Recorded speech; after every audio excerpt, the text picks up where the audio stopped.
Hey guys, this is Anthony Morganti. I am MrPhotographer.com. It seems a day doesn't go by when I receive an email from someone who is thinking about ditching Lightroom and moving on to another application. And often that application is Capture One. So today I want to talk about some of the things that may kind of trip you up if you want to use Capture One, not only for Lightroom users, but even if you're using another application like On1 Photo Raw, Luminar, anything, and you're thinking of coming over to Capture One. There's some things Capture One does considerably differently than those other applications. So I want to talk about those things that tripped me up when I first started using Capture One several years ago. Now, first of all, right when you look at it, right out of the box, it's laid out totally differently, right? We have all the tools and stuff over on the left-hand side. We have a film strip on the right-hand side. We have a roll of specific tools going across the top. So it's laid out different. Now, the good thing about Capture One is you could totally customize your workspace. So I could rearrange all this to my liking. And as a matter of fact, I did. And at the end of this video, I'll show you my personal workspace, what I use when I work in Capture One. So that is nice that you could do that. Also, as you'll see in a moment, Capture One has a lot of different controls and tools, a lot. And I don't use half of them. And I don't need to have them all on the workspace. I could create my workspace, my customized workspace, and have the tools that I use pretty much in the order I use them. So that's really nice about Capture One. But you may get a little bit confused when you first open it up and see how it's laid out. And there's really no module, so there's not really a library module and a develop module. You have tabs. So on the left, you have the library tab. And in the library tab, you of course have the folders, and you could do star ratings and color labels and things like that, like you would do in the library module of Lightroom. So all that is very similar. It's just laid out different. So once you decide on an image that you want to work on, you would go through the tabs going across the top.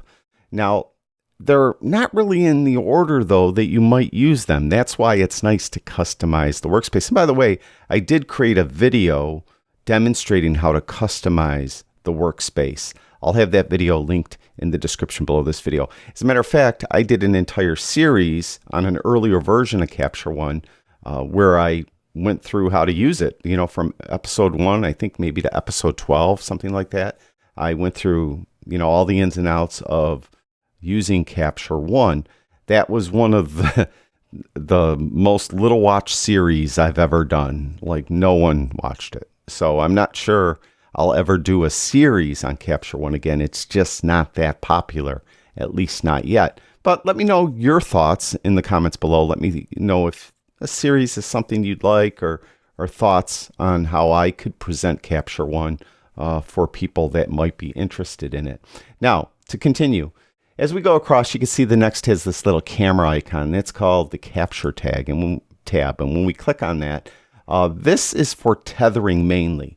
So in a studio situation, many photographers like to have their camera plugged into their computer, and they're tethered when they do that. And then when they take an image, it will automatically show up in Capture One. They like that because they see the image in a larger format than the back of their camera, and the model or models could see it as well. So it could help them, pose better, seeing how they're posing as they're doing it. So that is the camera icon there. Next to that is this little lens icon here. That's the lens tab. And here we got lens profiles and any fringing tools to correct for fringing. You have a crop tool, rotation tool, keystone tool, and so on. Now, what you'll find is some of these tools will be in other tabs as well. So the crop tool might be in another tool down the way. And up at the top here, we have a crop tool right here. So it's the same exact crop tool. It's just repeated in different tabs and so on. You'll find that a lot, and that could get a bit annoying maybe, but it does maybe help you find them better, because as I mentioned, these tools aren't really laid out, in my opinion, in a way most people would use them. Now, next to that, you kind of see these kind of 3 circles here. This is the color tab, and here we have, as we go down, you can see there's a histogram, there's layers, and we'll talk about more specifically about layers in a moment. It's not full-blown layers like Photoshop might have, but it's kind of a layers that are specific to Capture One. Base characteristics. This is the profile for the camera. It was A7R4 and so on. White balance tool. Color editor. This is a typical HSL type color editor, but they have an advanced color editor here with a circle, and you could use the eyedropper and pick a color and then change the hue, saturation, and lightness of it. Also, if you're doing a portrait, there's one specific for skin tones there as well. Below that, we have color balance. Those are the typical 3 wheels that is now newer in Lightroom, similar to that. We have black and white if you want to convert your image into black and white and process it there. And you have the black and white mix below that. And then we have this Normalize tool, which, just real briefly, it's something I never use. If you have like something that should be perfectly white, you would click on it, and then something else that also should be perfectly white but isn't in the image, you click on that and it will kind of get rid of a color cast, hopefully. But something, as I said, I never use myself. Now next to this we have the exposure tab, and you could see that the histogram is there again, layers are there again, white balance is there again, but that was in the previous tab as well. We have the exposure tab, his exposure, contrast, brightness, saturation, 4 sliders. We have high dynamic range tab. Now this isn't HDR like you might be accustomed to.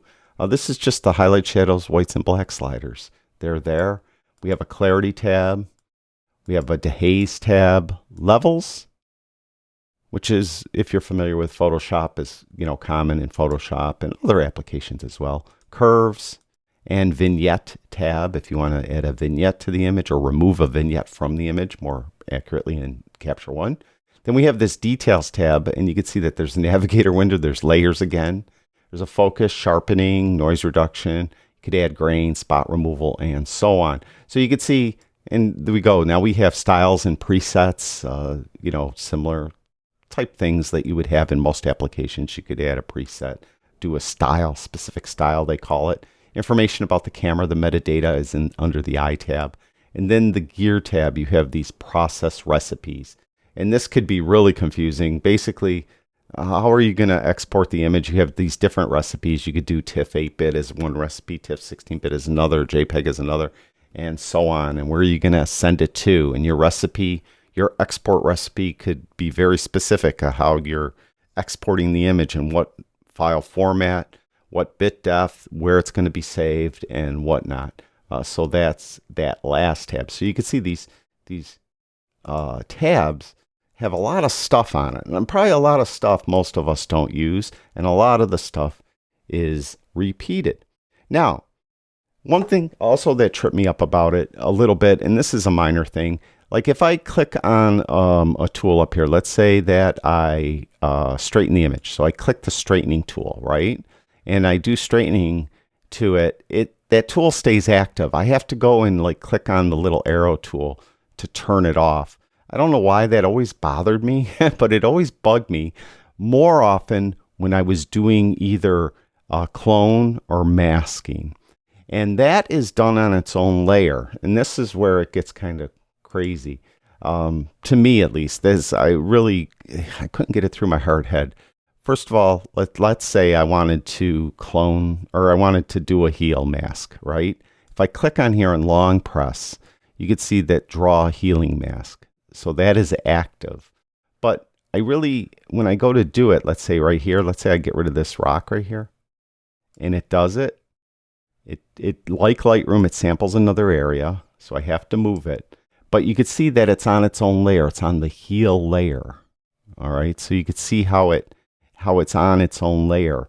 And in the past, in earlier versions, if I had to do more than one of these, I'd have to put them all on individual layers. Now, thankfully, with the latest version of Capture One, we don't have them on individual layers anymore. We could do all our healing on one layer, which is nice. So you have these layers over here that you have to kind of get used to. So if you want to use now the clone stamp, if I do a cloning mask, which there isn't anything here to do it with, I have to hold in the Option key on my Mac, Alt key on the PC, and then pick a place, and then I could put it over here. You could see how that's on its own layer now. So you got to get used to using these layers when you're using the heal tool or the clone tool, little things that might trip you up a little bit. So that was the main things I think that kind of confused me when I first started using it. Now, also like going across the top, like exposure warnings, on Lightroom, if you want to see if you're clipping, you would hit the J key on your keyboard. Well, that's what that is up there. You have to click it there, and then you can see I'm clipping. You can see there's a little red up here, and it only shows highlights. It won't show any shadow clipping. So you won't get any blue anywhere like you would in Lightroom. So that's another thing that you kind of got to get used to. But let me show you real quick. We'll start wrapping it up. We'll go to Window, and we'll go to Workspace, and I'll show you my workspace, all right? So you can see that how I did it is I have all the tools over here on the right, and I don't have them all there. Here, I have it here. It's my own tab, all right? So there's my tab right there, and it has all my own tools in it. Now, I couldn't put the film strip at the bottom, but I have it on the left, and I made it so that it will appear when I go over on the left-hand side with the cursor. I'm actually not sure if that behavior will work on a Windows computer. I think that might be Mac specific. On a Windows computer, that might be permanently displayed. Anyone that has a PC and has Capture One, if you could comment on that in the comments below, I'd appreciate it. Also, you see how the clone tool is still active? That's because I never came over here and clicked this other tool, and that's what kind of tripped me up a lot. But you can see this is my general layout. At the very top, I have the histogram. I have layers below that. I have lens corrections because that's usually the order I would do things. Here, let's close some of these down. All right. And then I have the crop tool. Then I have keystoning because if I'm doing any architecture or anything, I'll do that right away. Then base characteristics, the profile of the camera and so on. White balance is what I would do next. If I was going to do black and white, I would do it at this point. Then I would jump into the exposure settings, highlight, shadows, whites and blacks, levels, curves, noise reduction, clarity, color editor, color balance, sharpening, and vignetting. And that's the order, the rough order I would do things. I may jump around here and there depending on the image, but that's my customized workspace that I use. And it's really not that difficult to do. And again, in the description below the video, I'll have a link to a video I did with an older version of Capture One, but it's still applicable to this version of how I created my customized workspace. Hopefully that will help you create your customized workspace if you're using Capture One. It just helps you work more efficiently. Instead of having those tools kind of all over the place and doubled up in places, and you're kind of jumping around between tabs. Here I have everything under one tab, and you can see the tab is called One. So everything's under one tab, and I could just go through the image and process the image very easily that way. So that's Capture One. Again, I'm not sure if I'll be doing a series again. Like I mentioned, it wasn't very popular. Let me know in the comments below how you'd like me to present Capture One going forward. And that's it. Thank you, everyone who watches my videos. I really do appreciate it. I'll talk to you guys soon.